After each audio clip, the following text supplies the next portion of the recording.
नमस्कार साथियों। आज के वीडियो में हम जानेंगे आरजीएचएस स्कीम के अंतर्गत आउट पेशेंट डिपार्टमेंट यानी कि ओपीडी के अंतर्गत जो 20,000 रुपये का सालाना लाभ मिलता है उसका लाभ आप किस प्रकार से ले सकेंगे। साथियों, इसके लिए सबसे पहले आपको यह कार्य करना आवश्यक होगा कि आप जो गवर्नमेंट हॉस्पिटल में है वहीं की पर्ची जो है इसके अंतर्गत मान्य होगी। गवर्नमेंट हॉस्पिटल में डॉक्टर जो प्रिस्क्रिप्शन देगा, आपको इलाज देगा, और यदि वो बाहर की दवाई लिखते हैं तो आप इसके अंतर्गत ओपीडी का लाभ ले पाएंगे। इसके अलावा जो दूसरी बात है वो ये है कि जो प्राइवेट हॉस्पिटल वो भी कौन से, जिन्होंने आरजीएचएस के अंतर्गत अपना रजिस्ट्रेशन करवा रखा है, जो आरजीएचएस के एंटाइटल्ड हॉस्पिटल है, उन डॉक्टर से आप इलाज लेकर ओपीडी का लाभ ले सकेंगे। लेकिन इसमें ध्यान रखना जरूरी है कि प्राइवेट हॉस्पिटल में यदि आप इलाज करवा रहे हैं तो जो पर्ची है आपकी, डॉक्टर जिस पर्ची पे आपको दवाई लिख के देगा उस पर आपकी बीमारी का पूरा विवरण लिखा होना आवश्यक है।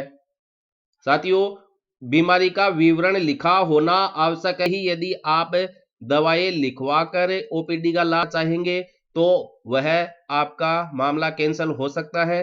बीमारी का पूरा विवरण लिखवाएंगे और फिर आप ओपीडी का लाभ ले पाएंगे।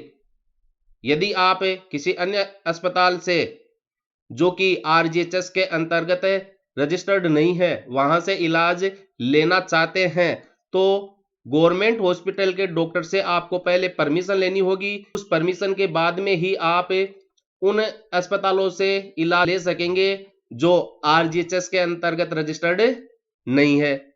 तो साथियों, इस प्रकार हमने 3 बातों पर गौर किया है। सबसे पहला, आप गवर्नमेंट हॉस्पिटल में डॉक्टर से इलाज ले और उनसे बाहर की दवाएं अगर वो बताते हैं तो आप सीधे इसका लाभ ले सकते हैं।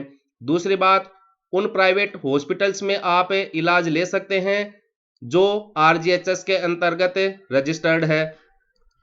यदि रजिस्टर्ड नहीं है तो उनमें आप, अब देखिए, जो तीसरे स्टेज पे जो प्राइवेट हॉस्पिटल आपके आएंगे वो अनरजिस्टर्ड वाले आएंगे, लेकिन उनमें आप तभी इलाज ले पाएंगे या ओपीडी का लाभ ले पाएंगे जब आपको गवर्नमेंट हॉस्पिटल के डॉक्टर के द्वारा परमिशन दी गई हो, अन्यथा आप लाभ नहीं ले पाएंगे।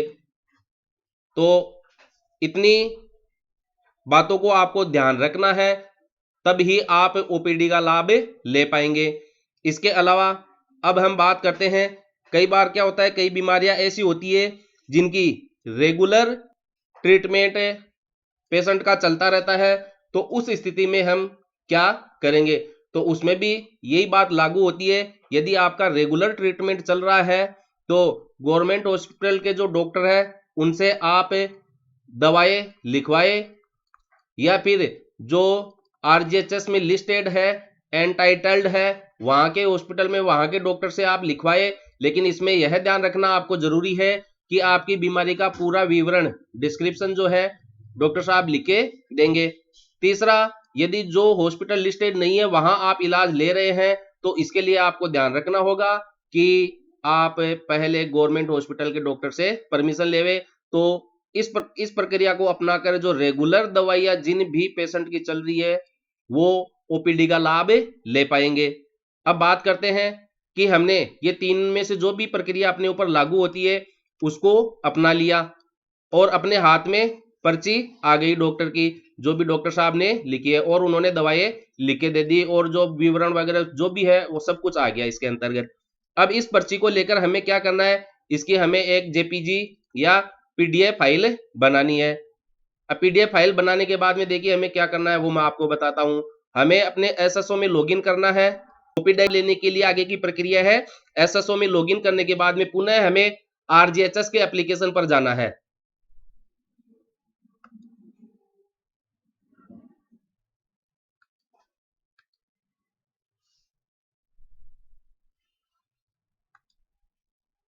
तो यहां पर हम पुनः 5 एप्लीकेशंस देखते हैं, beneficiary detail, edit serving employ detail, e card download, RGHS card limit tracker, और पांचवा जो टेब है वह है ओपीडी प्रिस्क्रिप्शन अपलोड।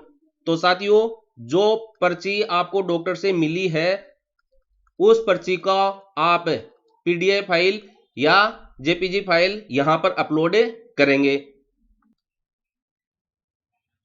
तो यहां पर ओपीडी प्रिस्क्रिप्शन अपलोड में जैसे हम क्लिक करते हैं तो अपने को ये पेज दिखाई देता है। Please upload the OPD prescription document along with patient details so the transaction ID generated to the online OPD counter of the hospital और एम्पेनल्ड फार्मेसी। तो अपने को यहाँ पर जो पर्ची मिली थी उसको अपलोड करना है। यहाँ पर आपके परिवार के जो भी सदस्य है उनका नाम लिखा हुआ है, फुल नेम है, जो भी रिलेशन है वो है। तो जैसे यहाँ पर आपने अपने बेटे को दिखाया है तो इसकी यहाँ पर मेंबर आईडी है। आप अपनी बेटे का जो पेशेंट का जो सेलेक्ट पेशेंट है उसको क्लिक करना है। यहाँ पर क्लिक करने के बाद में ये अपलोड का ऑप्शन मांगेगा, अपलोड करनी है। तो एक आईडी जनरेट होगी, उस आईडी को आप जहां से भी आपको ओपीडी काउंटर उसका जो दवाइयों का है हॉस्पिटल में, या तो यदि हॉस्पिटल में उपलब्ध है तो आप हॉस्पिटल में ही उस आईडी को दिखाएंगे, या जो भी एम्पेनल्ड फार्मेसी है, जो भी दुकान है जिसने आरजीएचएस में रजिस्ट्रेशन करवा रखा है, केवल उस आईडी को दिखाकर आप दवा का लाभ ले पाएंगे, या जो भी दवाई डॉक्टर साहब ने लिखी है उसको ले सकेंगे। यहां पर जैसे मैंने पेशेंट को सेलेक्ट कर लिया, सेलेक्ट करने के बाद में काउंटर सेल का ये ऑप्शन है, इसमें ये केवल एक ही ऑप्शन है, इसमें कुछ भी नहीं है। अब यहां से आपको फाइल चूज करनी है। साथियों, ये केवल पीडीएफ फाइल है, जेपीजी के लिए सॉरी, ये पीडीएफ फाइल आपको बनानी है आपकी पर्ची की, और उसकी जो साइज है वह 3 MB से ज्यादा नहीं रखनी है। उस फाइल को आपको यहाँ से ब्राउज करना है। आपके मोबाइल में या कंप्यूटर से आप कार्य कर रहे हैं तो जहां पर भी वो पर्ची है पीडीएफ में उसको सेलेक्ट करना है। यहाँ फिर व्यू फार्मेसी का ऑप्शन दिया गया है, कौन सी फार्मेसी से आप दवाई लेना चाहते हैं, और फिर आप कन्फर्म करेंगे।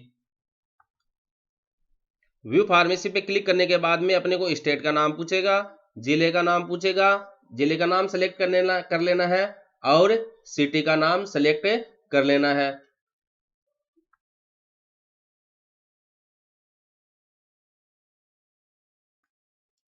तो यहां पर हम राजस्थान जिला सेलेक्ट कर लिया, सिटी सेलेक्ट कर ली।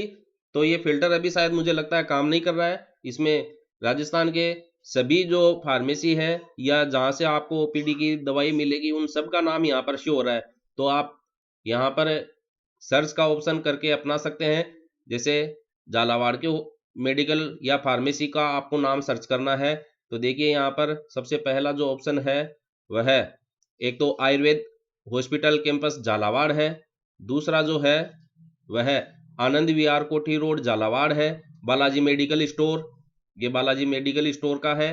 और इसके बाद में अपन बात करते हैं तो कल्याण मेडिकेयर है in front of Jhalawar hospital and medical college, NH 12 Jhalawar Rajasthan. इसके बाद में अपन बात करते हैं तो ये इसी का आ गया। फिर है आपके ओम मेडिकल स्टोर है, ये Om medical store opposite SRG hospital. इसके बाद में बात करते हैं तो रौनक मेडिकल हॉल है झालावाड़ के, ये फार्मेसी है जहां पर आप ओपीडी की दवाइयाँ निःशुल्क ले सकते हैं। इसके बाद में श्री हरिकला मेडिकल शॉप है, और फिर जो है Sanjivani Vyas hospital AK private limited NH 52 Jhalapatan road, और ये है एक जन औषधि केंद्र झालावाड़। फिर जो है shop number 3 SRG hospital Jhalawar, ये मेडिकल कॉलेज के अंदर की दुकान है। तो इस प्रकार यहाँ से हम फार्मेसी को सेलेक्ट कर सकते हैं जहां से भी आपको दवाई लेनी है, जो भी आपका नजदीकी दवा केंद्र है फार्मेसी का वहां से आप दवाई ले सकते हैं। फार्मेसी को सेलेक्ट करने के बाद में आप जैसे ही कंफर्म करेंगे तो आपको एक ट्रांजैक्शन आईडी यहाँ पर नजर आ रही है, इस ट्रांजैक्शन आईडी को आप नोट कर लेंगे और संबंधित फार्मेसी वाले के पास जाकर केवल आपको यह आईडी बतानी है। आपके आरजीएचएस कार्ड की कॉपी आप साथ में रखें और इस ट्रांजैक्शन आईडी को फार्मेसी की दुकान पर ले जाकर आप बता देवे तो जो भी प्रिस्क्रिप्शन आपको मिला है, दवाई लेनी है, वो आपको इस ट्रांजैक्शन आईडी के आधार पर उपलब्ध करवा देंगे। साथियों, इसके अलावा किसी भी प्रकार की अन्य सहायता यदि आप चाहते हैं तो राजस्थान सरकार के हेल्पलाइन नंबर 181 जो है उस पर आप कॉल करके पता कर सकते हैं, 181 पर।